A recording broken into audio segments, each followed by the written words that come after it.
Nicolas, c'était bien Cannes. Ce fut fort sympathique. Il a fait beau? Tu y étais. T'as des questions cons, apparemment. Point de vue météo, il y a eu 2 journées et demie de pluie. Nous allons encore parler de Cannes parce que est sorti au cinéma pendant la période de Cannes, 2 jours, 1 nuit des Frères Dardenne. Est sorti également en France La Chambre Bleue de Mathieu Amalric qui arrive en Belgique. Oui, il sortira, il a annoncé et il fait l'ouverture du Bruxelles Film Festival. Sort également alors provenant de Cannes The Homesman de Tommy Lee Jones Oui, que tu n'avais pas du tout aimé. du tout. C'est l'histoire de 3 folles qu'il faut transporter d'un lieu A à un lieu B. On a Tommy Lee Jones qui est un peu le... Qui arrive un peu par hasard, qui est le personnage secondaire et qui devient après le personnage principal. Il se donne un magnifique rôle et puis par contre il oublie pour moi en route ces personnages secondaires que sont les femmes qui sont vraiment des plantes. Elles servent juste à alimenter son image ou son récit. Bon, par contre, sort un... Je faisais une petite clownerie.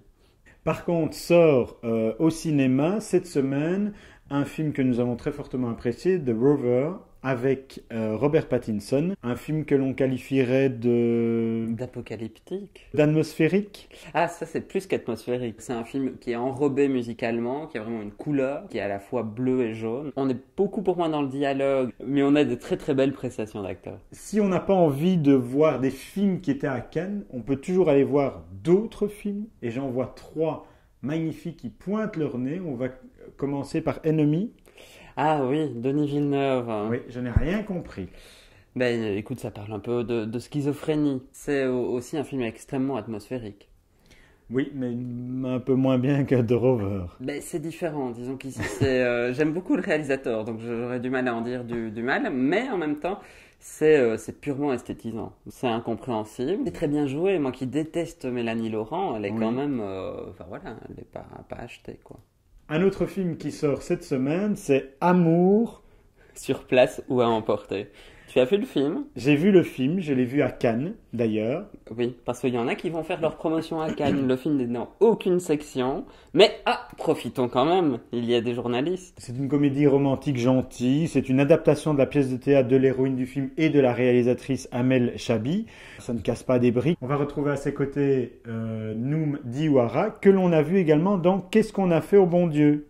C'est un des genres qui... Mais est-ce que le film n'aborde pas un peu les mêmes thématiques? Exactement. Alors, tant mieux parce que justement ça fonctionne bien, tant pis également parce qu'on va dire qu'il copie un peu, sauf que la pièce de théâtre elle est bien antérieure au film de Qu'est-ce qu'on a fait au bon Dieu. Moi ce qui m'a profondément énervé dans le film c'est le verlan parce que ah t'as vu elle a un super beau huc, ah t'as vu ses ins, alors putain, est-ce qu'on peut dire au moins sein et cul plutôt que huc et ins? Ah, bah écoute, d'expérience, j'ai croisé quelques Parisiens à Cannes, parce qu'il y a plus de Parisiens que de Cannois à Cannes. Et alors, le verlan, visiblement, est à C'est très nouveau... Ah tendance. oui, c'est très tendance, le verlan. Mm. Très tendance, le Oui, verlan. un petit Ouais. conseil, arrêtez parce que c'est juste épouvantable. Bon, bah écoute, Nicolas, il n'y a pas grand-chose à voir cette semaine. On pourrait peut-être revenir à la semaine dernière parce que comme on était à Cannes, on n'a pas parlé de tous les films. On pourrait parler de Je te survivrai, Ah oui, parlons de Je te survivrai.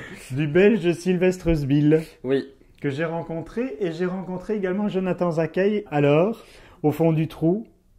Ah ben ça effectivement on peut le ranger au fond du trou ce film. C'est impressionnant parce que il y a un très bon scénario et c'est assez rare d'en arriver à dire que le réalisateur a juste mais complètement foiré sa réalisation. Il a tellement pas confiance dans ses protagonistes qu'on dirait qu'il a rajouté une voix off par-dessus où on entend ce qu'ils pensent et ils expliquent ce qu'ils font, mais il n'y en a que 2 qui le font. Donc le personnage principal et David Mourdia qui n'a jamais été aussi mauvais. C'est impressionnant, il est toujours bon dans tout et là il est juste mauvais. Il faut croire qu'ils ont mis un nain sauteur aussi. Je ne comprends pas l'explication sinon. Parce que le cadre fait juste proprement mal aux yeux, l'image saute dans tous les sens. Sylvestre, je suis vraiment désolé. Ah ben écoute, voilà, maintenant si on a aussi une personne âgée mais qui est visiblement jouée par quelqu'un qui ne l'est pas. Bon, bah on ira voir Puppy Love alors à la place. Voilà. Tu veux que l'on parle du vieux qui ne voulait pas fêter son anniversaire? On n'est pas obligé. Il y a un petit problème de maquillage de vieux qui ne voulait pas fêter son anniversaire. Ah, aussi. Aussi, c'est adapté d'un roman très connu qui a eu un grand succès. On a ce vieux qui ne veut pas fêter ses 100 ans, qui s'enfuit du home. C'est assez amusant. Mais qui a 55 ans dans la vie.